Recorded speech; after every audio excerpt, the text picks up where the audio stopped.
نحمده ونصلي على رسوله الكريم أما بعد فأعوذ بالله من الشيطان الرجيم بسم الله الرحمن الرحيم وإذ قلنا للملائكة اسجدوا لآدم فسجدوا إلا إبليس أبى واستكبر وكان من الكافرين صدق اللہ العظیم۔ اور جس وقت ہم نے فرشتوں سے کہا کہ تم آدم کو سجدہ کرو تو انہوں نے سجدہ کیا سوائے ابلیس کے، انہوں نے نہ مانا اور تکبر کیا اور وہ کافروں میں سے ہو گیا۔ پچھلی آیتوں میں حضرت آدم علیہ السلام کی فضیلت کا بیان ہوا، اس طرح کہ انہیں علم دیا گیا۔ ایسا علم نہ فرشتوں کو ملا اور نہ جناتوں کو ملا۔ اس آیت میں بھی اللہ تبارک و تعالی حضرت آدم علیہ السلام کو فضیلت عطا فرما رہے ہیں، لیکن اس کا اظہار کر رہے ہیں تاکہ سارے لوگ دیکھیں کہ واقعی حضرت آدم علیہ السلام کو فرشتوں پر فضیلت حاصل ہے۔ چنانچہ اللہ تبارک و تعالی نے فرشتوں کو حکم دیا کہ تم آدم علیہ السلام کو سجدہ کرو۔ سوال یہ ہوتا ہے، کیا اللہ تبارک و تعالی نے فرشتوں کے ساتھ ساتھ جنات کو بھی سجدہ کرنے کا حکم دیا یا نہیں؟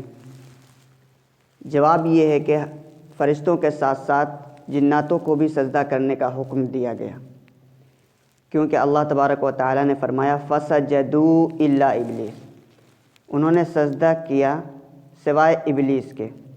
ابلیس کا استثناء کرنا یہ دلیل ہے کہ جنات کو بھی حکم دیا گیا۔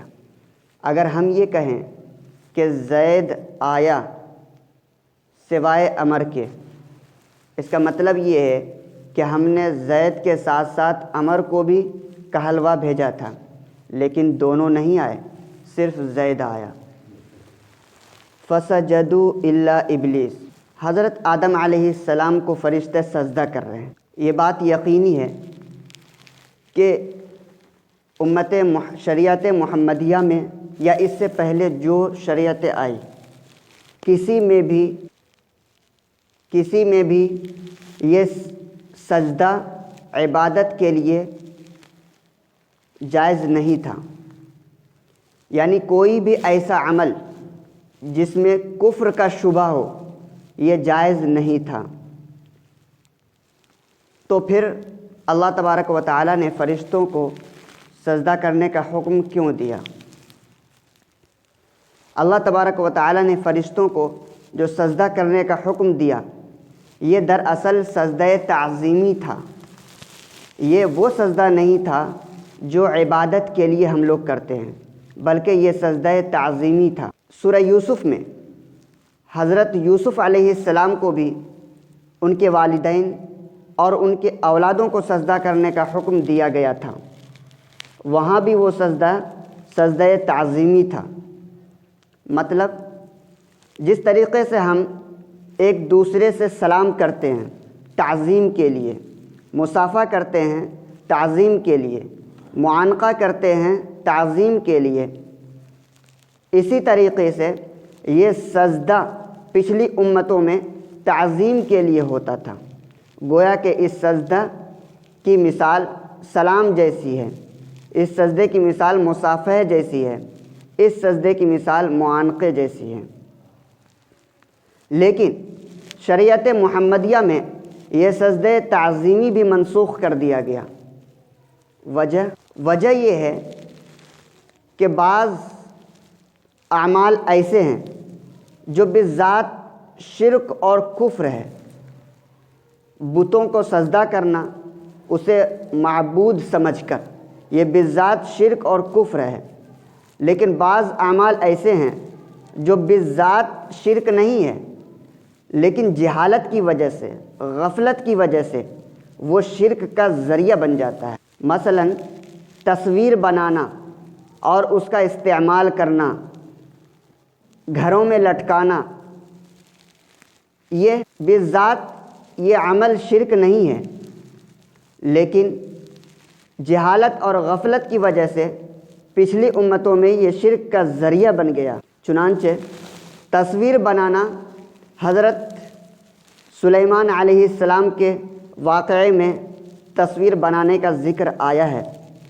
یعملون لہ ما یشاء من محاریب و تماثیل، یہ شیطان اور جنات حضرت سلیمان علیہ السلام کے لیے بڑی بڑی محرابیں اور تصویریں بنایا کرتے تھے۔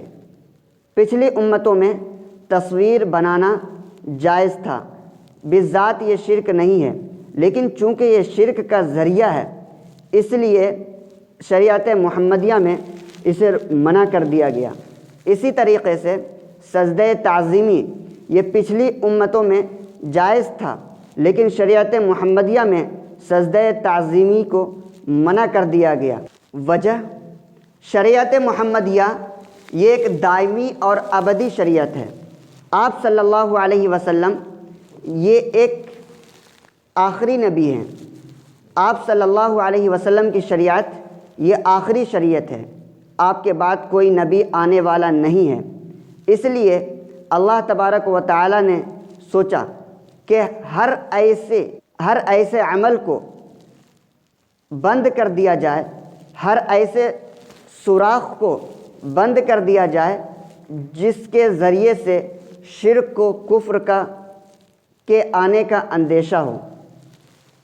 شریعت محمدیہ میں سجدہ تعظیمی کو اس لیے بند کر دیا گیا چونکہ اسی سجدہ تعظیمی کی وجہ سے لوگ شرک و کفر میں مبتلا ہوئے تھے۔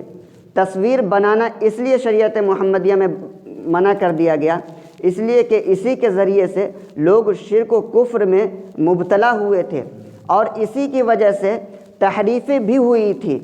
تو آپ اللہ تبارک و تعالیٰ کو شریعت محمدیہ کو آخر تک محفوظ رکھنا تھا، اس لیے اللہ تبارک و تعالیٰ نے ہر ایسے سوراخ کو بند کر دیا جہاں سے شرک و کفر کے آنے کا اندیشہ تھا۔ چنانچہ تصویر سازی بھی بند ہو گئی، سجدہ تعظیمی کو بھی منع کر دیا گیا۔ ایسے اوقات میں نماز پڑھنے سے بھی روک دیا گیا جس میں کفار عبادت کیا کرتے تھے، یہاں تک کہ آقا کو یہ حکم دیا گیا کہ وہ اپنے غلام کو عبد کہہ کر نہ پکارے۔ غلاموں کو یہ حکم دیا گیا کہ وہ اپنے آقا کو رب کہہ کر نہ پکارے، حالانکہ عبد کے معنی غلام کے، رب کے معنی پرورش کرنے والے، تربیت کرنے والے کے۔ لفظ میں کوئی حرج نہیں ہے، لیکن چونکہ یہ اندیشہ تھا کہ آگے چل کر لوگ انہیں آقا کہتے کہتے، رب کہتے کہتے انہیں خدا تسلیم کرنے لگیں گے، اس اندیشے کی وجہ سے اللہ کے رسول صلی اللہ علیہ وسلم نے عبد کہنے سے بھی منع کر دیا گیا اور رب کہنے سے بھی منع کر دیا۔ خلاصہ یہ ہے کہ حضرت آدم علیہ السلام کو جو سجدہ کرنے کا حکم دیا یہ سجدہ تعظیمی تھا، لیکن شریعت محمدیہ میں یہ سجدہ تعظیمی سے منع کر دیا گیا کیونکہ شریعت محمدیہ کو ہمیشہ شرک و کفر کے شبہ سے بھی باقی رکھنا تھا۔ سجدہ تعظیمی سے شریعت محمدیہ میں کیوں منع کیا گیا؟ بعض علماء نے فرمایا کہ نماز جو اصل عبادت ہے اس میں 4 طرح کے افعال ہیں: کھڑا ہونا، بیٹھنا، رکوع کرنا، سجدہ کرنا۔ کھڑا ہونا اور بیٹھنا یہ 2 ایسے عمل ہیں جسے ہر کوئی کرتا ہے، عادتاً بھی کرتا ہے، کھڑا ہوتا ہے، بیٹھتا ہے، عادتاً اس طرح کرتا ہے۔ لیکن رکوع کرنا اور سجدہ کرنا اسے لوگ عادتاً بھی کرتے ہیں، لیکن خاص طور سے عبادت کے لیے ہی کرتے ہیں۔ عادتاً یہ کام نہیں ہوتا ہے، خاص طور سے عبادت کے لیے ہی لوگ رکوع اور سجدہ کرتے ہیں۔ اسی لیے اللہ تبارک و تعالیٰ نے اسے سجدے کو عبادت کا حکم دے کر سجدہ تعظیمی کو بھی اس سے منع کر دیا گیا تاکہ لوگ یہ سجدہ نہ کریں، کیونکہ یہ عبادت کے حکم میں ہو گیا۔ کسی کے لیے جائز نہیں ہے کہ کہ وہ کسی کے سامنے عبادت سمجھ کر سجدہ کرے۔ سوال یہ ہوتا ہے کہ شریعت محمدیہ میں سجدہ تعظیمی کو منسوخ کیا گیا، کس دلیل سے کیا گیا؟ سجدہ تعظیمی کا ثبوت تو قرآن میں موجود ہے، یعملون لہ ما یشاء من محارب و تماثیل۔ یہ تو تصویر بنانے کی ہے۔ سجدہ تعظیمی کا ثبوت حضرت یوسف علیہ السلام کے واقعے میں بھی ہے۔ سجدہ تعظیمی کا ثبوت خود اس آیت سے ہے، وَإِذْ قُلْنَا لِلْمَلَائِكَةِ اسْجُدُوا لِآدَمَ۔ تو یہ سجدہ جو تھا یہ سجدہ تعظیمی تھا، تو سجدہ تعظیمی کا ثبوت قرآن مجید میں موجود ہے۔ آپ جو سجدہ تعظیمی سے منع کر رہے ہیں، آپ کس دلیل سے سجدہ تعظیمی کرنے سے منع کر رہے ہیں؟ کیا دلیل ہے آپ کے پاس؟